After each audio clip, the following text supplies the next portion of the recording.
Hey everyone, how you doing? This is Blair Cinta from Sticks and Wires. I'm going to give you a little tour of my home studio today. I have a 2-car garage that I converted to my studio here in Los Angeles, and it's pretty soundproof. It's pretty great. My goal was to be able to track out here at all hours of the night if I needed to, and fortunately it serves that purpose. So I'll talk about some of the soundproofing, some of the dimensions, and just how it works for me. All right, so let's go in and check it out. So one of the super important things to me building this was that I had some daylight, some sunlight.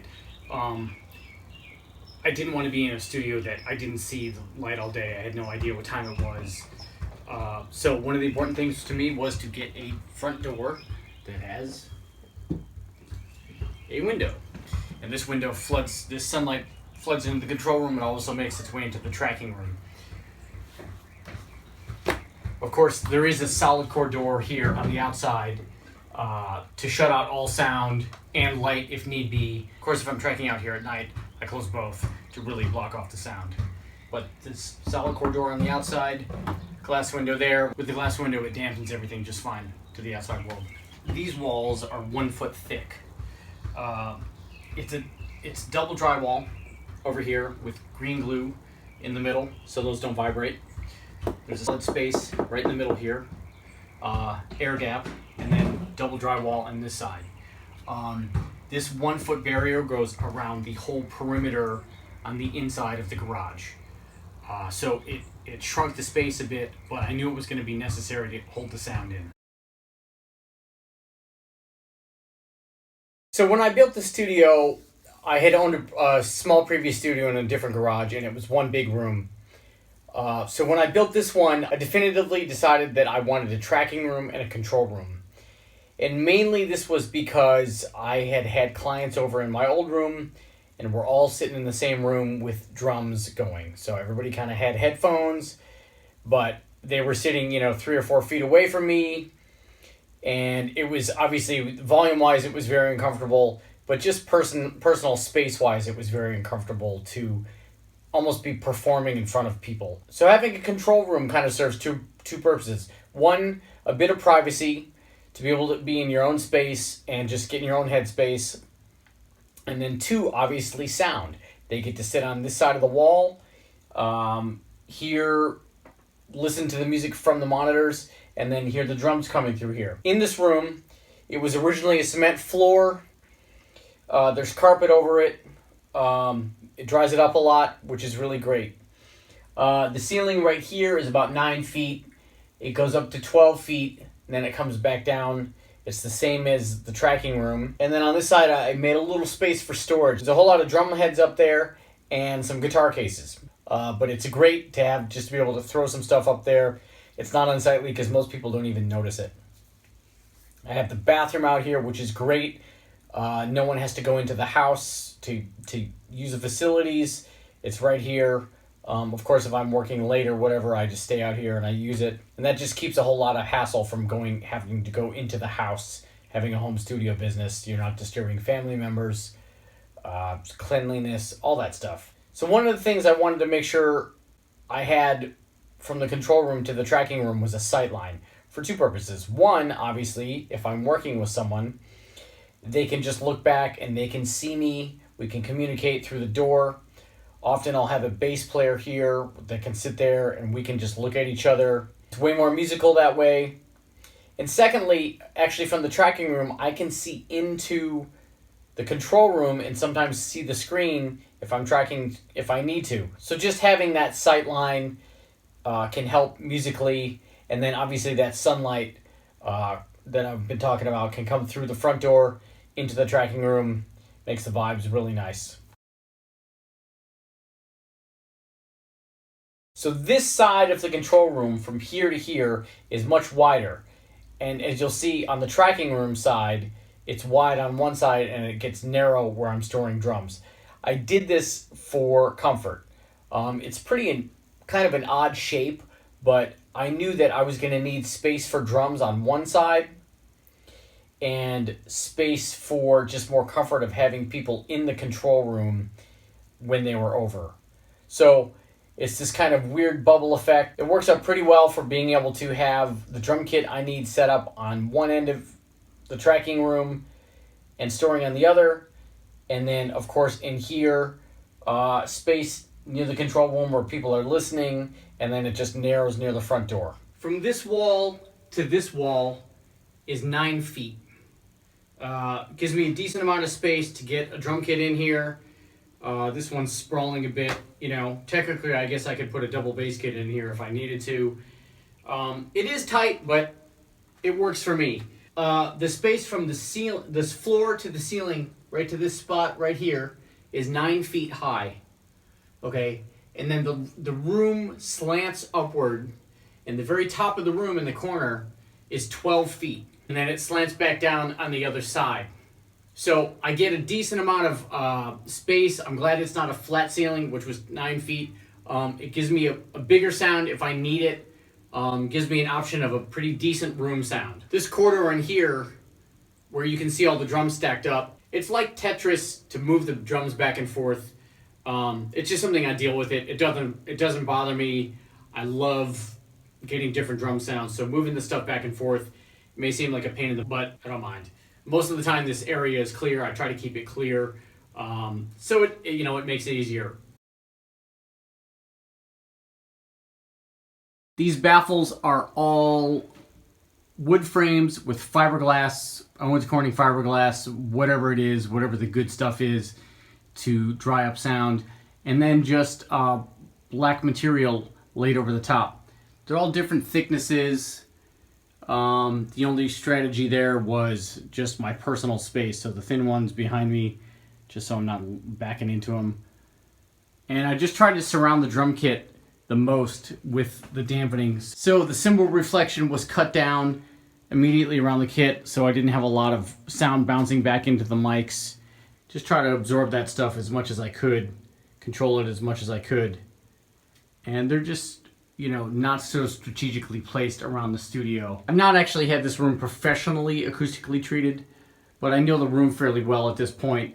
There is some low-end buildup in here, so on the room mics, I mainly high-pass them around 70 or 80, and the room really sounds good. I really enjoy the room sound if you've heard my drums that come out of here. Let's talk about the floors in the tracking room here. So it's a cement floor, and in this room, when there is nothing in here, it's a pretty crazy live ambient room. So I have throw rugs down here. There's one over there, one under the snare shelf there, another one in the center, and then another one under my drum kit here. And it dries up the room quite well. The ceiling is decently high, as I told you, so there's a lot of space in here, and I can get a really live sound if I need to. There's no crazy overtones. I made sure not to have any hard corners in this room. You can see how there's drywall on the corner there, so there's no hard edges. I'm not getting any strange reflections in any of these corners in the room here.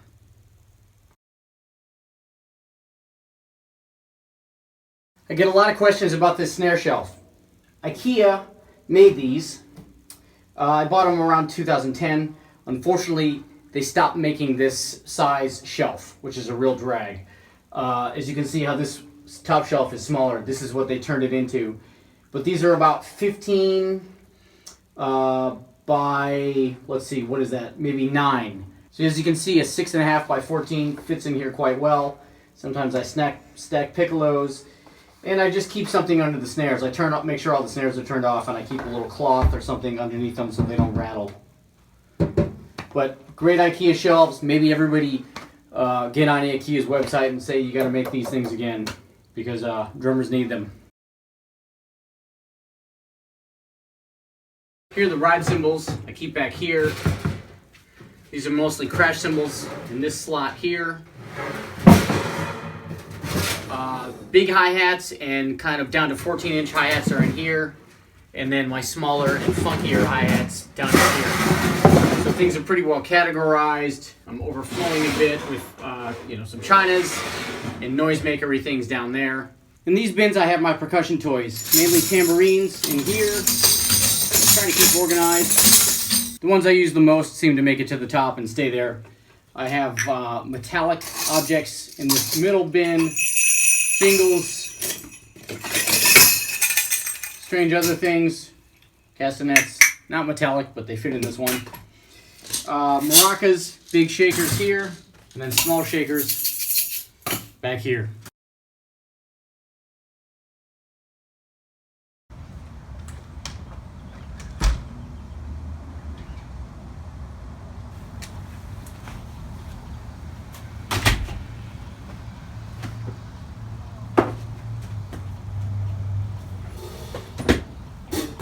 Alright, I have all 4 doors closed. The big one on the outside, the first glass one, and these 2 doors closed. Let's see how it sounds from the outside.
Some of the pros and cons of this room.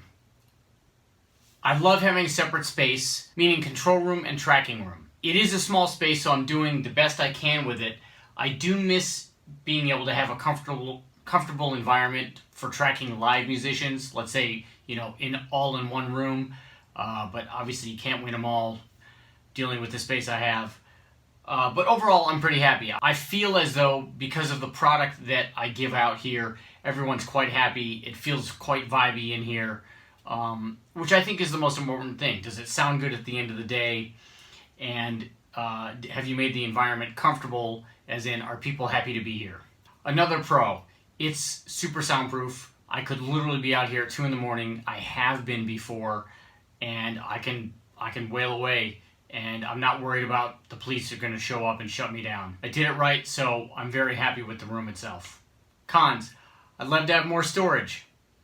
It is what it is. I got the space I have, and I deal with it.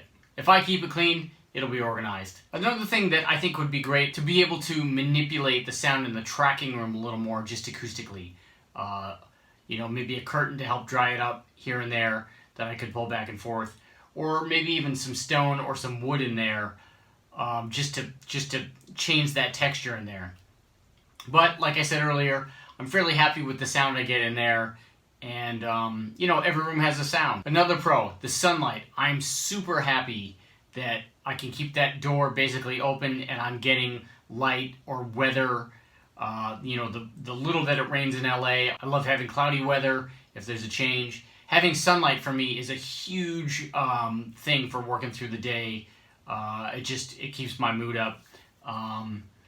It's sometimes fun to go into a studio where you have no idea what time it is, and then you go in at 9 in the morning, and when you leave it's dark, and you have no idea how the day passed. But I really like having that environment here. Alright, so that's my home studio here in LA. This is where I do all my work from, and I hope that answers a bunch of questions. I get a lot of questions about the snare shelf. How big is your room? So hopefully this clears some of that up for some people, and I'll see you on the other side. All right, take care.